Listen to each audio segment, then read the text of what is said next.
프랑스는 오를레앙파하고 부르고뉴파로 분열되어 있었다. 오를레앙파, 오를레앙이 어디? 파리 밑에 여기 오를레앙. 그 다음 부르고뉴는 요 지방을 말하는 거예요. 요 지방. 요 두 파로 나눠져 있었어요. 정신 이상자인 국왕을 대신해서 샤를 6세, 인기도 없고 고립된 왕태자가 통치하고 있었다. 이 왕태자가 샤를 7세가 될 사람이에요. 그것을 알고서 이제 헨리 5세가 비열하게 에드워드 3세를 따라서 프랑스 왕위 계승권을 요구했다.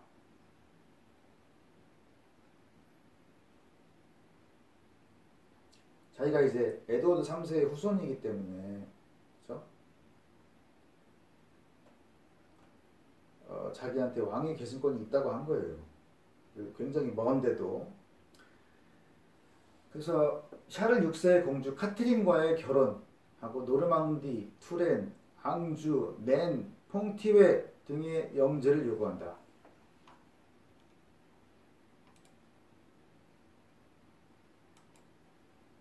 노르망디, 투렌, 맨, 앙주, 퐁티에는 아까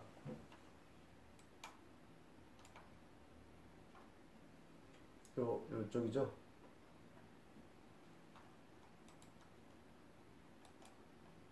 그래서 또 헨리 5세가 2,500명의 의사, 그리고 병졸 8,000명의 사수, 그리고 하인과 수송병을 합쳐서 3만 명도 안 되는 병력을 가지고 출전한다. 그래서 중요한 무기가 있는 서부의 아르플레르를 점령한 다음에 프랑스 왕태자한테 도전장을 전달하고 크레시의 도화지점인 솜을 가로질러서 칼레로 진격하기로 한다. 아르플레르가 이제 이쪽에 있어요. 그래서 솜을 건너가지고 칼레로 가기로 한다. 그러니까 백년 전쟁 그 초반 전기 백년 전쟁에서 에드워드 3세가 했던 거랑 비슷하게 가는 거죠 지금. 근데 이제 도하 지점의 방비가 견고한 것을 알고 상류로 올라가서 프랑스군과 아젠쿠르에서 접전이 이루어진다. 이것도 되게 비슷하죠. 그렇죠? 도하 지점이 뭐예요? 강을 건너는 지점. 그래서 상류로 건너간다. 예? 솜강의 상류로 간다는 거예요. 아젠쿠르에서 접전이 이루어진다.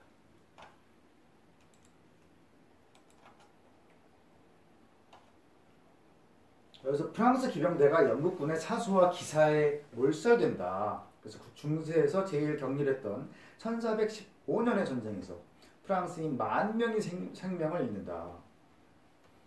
이 전투 후에 부르고뉴파의 배신자가 파리 성문을 열어줘서 헨리는 북프랑스의 주인공이 된다. 트루아에서 카트린하고 결혼하고 샤를 6세의 계승자가 돼서 생존 중에는 섭정으로 인정한다는 조약을 체결한다. 그래서 헨리 5세가 이제 프랑스 북부를 차지하게 되는 거예요. 헨리 5세가 죽고 헨리 6세가 한 살의 나이에 1422년에 영국 왕으로 즉위했어요. 그래서 숙부인 베드퍼드 공이 섭정을 한다. 베드퍼드는 이제 영국에 있는 데죠. 베드퍼드. 네, 베드퍼드 공이 프랑스 중부의 정복을 계획해서 오를레앙시를 포기한다. 아까 오를레앙 그 지도에서 알려줬죠. 그리고 왕태자 샤를은 도피네 지방으로 퇴각한다. 도피네. 프랑스 지역에서 여기 밑에 도피네. 여기로 퇴각한다. 자.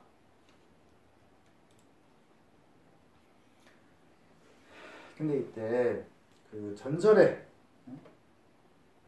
기사 잔다르크 여자죠 여자 10대였어요 10대 나타나가지고 왕태자한테 자신감을 주고 자 왕태자 샤를은 본인이 진짜 왕이 될 사람인지 그거에 대해서 이렇게 자신이 없었어요. 본인의 출생에 대해서도 그 의심을 갖고 있었고, 그래서 왕태자 샤를 7세가 될 왕태자 샤를은 부르주 왕이라고 불렸습니다.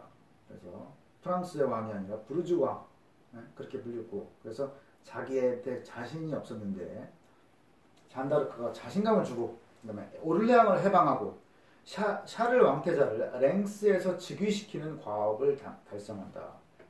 랭스에서 프랑스 왕으로. 랭스.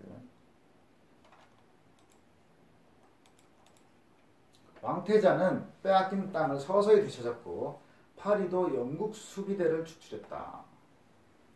노르망디가 해방되고 1461년 샤를 7세가 죽었을 때 영국이 프랑스에서 보유하고 있던 것은 칼레항뿐이었다.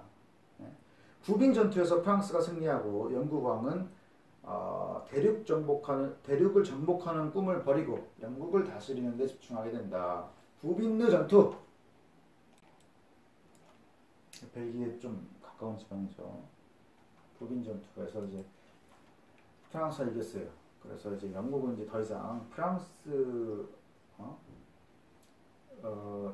를 정복하는 그런 꿈을 안 갖고 영국 내에 어떤 집중하게 된다. 그리고 이제 루앙과 오를레앙, 부르주와 보르도 각 지방 사람들이 서로 달랐다. 그리고 오랫동안 내려오던 대립 감정이 있었는데 100년 전쟁 후로 영국인과 구별할 수 있는 공통점이 있다고 느끼게 된다. 그래서 자기네들은 다 같은 프랑스인이다라는 그런 의식을 갖게 된다는 거죠. 100년 전쟁 후에. 자, 그리고 이제 장미전쟁.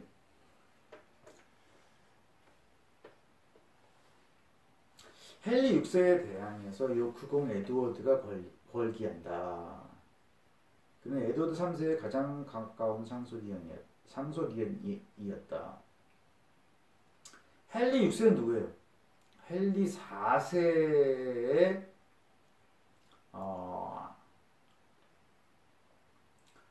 후손이죠. 헨리 4세가 누구냐면은 에드워드 3세의 막내 아들인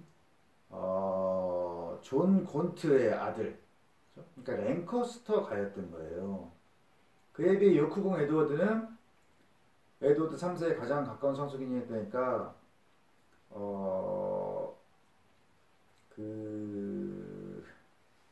첫째 아들하고 또 더 가까운 거죠. 에드워드 3세에서.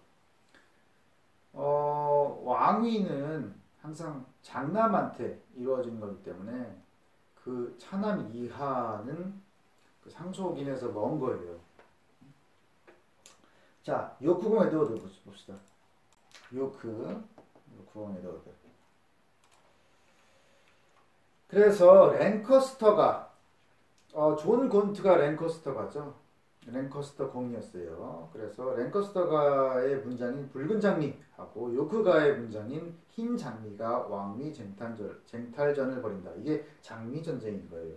그러니까 100년 전쟁 후에 이런 일이 벌어졌다. 근데 이것은 귀족만의 전투였다. 그래서 또 이제 사수를 향해 돌격하는 백병전이었기 때문에 많은 피를 흘렸다. 그래서 장미전쟁 후에는 영국의 귀족 가문들이 많이 줄어들었다. 이런 얘기예요. 헨리 6세는 연약한 왕으로 정서에 관심이 없었다. 그리고 신앙과 학문에 관심이 있었다. 그래서 1440년에 이튼 칼리지를 만들고 케임브리지 대학 킹스 칼리지의 예배당을 건립한 사람이다. 옛날에 참회왕 에드워드가 있었어요. 그 정보강 윌리엄 전에, 그쵸? 그 사람이 웨스트민스터 대성당을 건립했듯이 헨리 6세도 그런 기질이었다. 헨리 6세는 1353년 정신 이상 증세를 나타냈다. 그리고 요크공 에드워드가 워릭의 지지를 얻어서 에드워드 4세라는 이름으로 웨스트민스터에서 대관식을 올린다. 헨리는 다년간 피신 생활을 하다가 런던 탑에 유폐된다. 에드워드 4세와 워릭 간에 충돌이 있어가지고 헨리하고 붉은 장미가 복귀를 했는데 에드워드는 워릭을 격파했어요. 그래서 1471년 왕 태자를 살해하고 런던 탑 안에서 국왕을 시해한다. 이게 헨리 6세죠. 그래서 이런 일이 있었고 이 시대의 하원은 실질적인 영국 일반 국민의 대표가 아니었다. 뭐냐면은 상인들이 이제 부를 이루면서 동업조합을 제한된 범위로 축소시켰다. 그래서 많은 도읍이 새로 오는 사람들을 거부할 수 있는 특허장을 국왕으로부터 사들였다. 점점 폐쇄적이 돼갔다는 거예요. 동업조합이. 도읍 대표의 선출권은 시장과 고문 또는 부유한 시민으로 구성된 위원회의 수중에 있었다. 도읍 대표가 뭐예요? 그러니까 100개의 도읍당 2명, 그래서 200명이 되는 거죠. 요 도읍 대표의 선출권이 그 위원회 수준이 있었다. 그리고 주 대표, 이게 뭐예요? 37개의 주에서 74명의 그 주대표가 나오는 거죠. 주대표라는 기사의 선거도 연수입 40실링의 토지를 갖고 있는 자유토지 소유자만이 투표권을 가지게 되어서 과거에 선거권을 가졌던 많은 사람이 투표권을 상실한다. 그래서 이것도 이제 점점 숫자가 줄어들어 폐쇄적이 되고 일부 사람들만의 특권이 된다는 얘기죠. 에드워드 4세는 두 아들을 남겼어요. 그래서 큰아들이 글로스터 공 리처드의 섭정하에 왕위를 계승했는데 리처드는 두 조카를 런던 탑에 유폐한 후 살해하고 리처드 3세로 올라섰다. 글로스터 공 리처드가 에드워드 4세의 아들들을 죽였다는 거죠. 글로스터가 어디냐? 영국에서 여기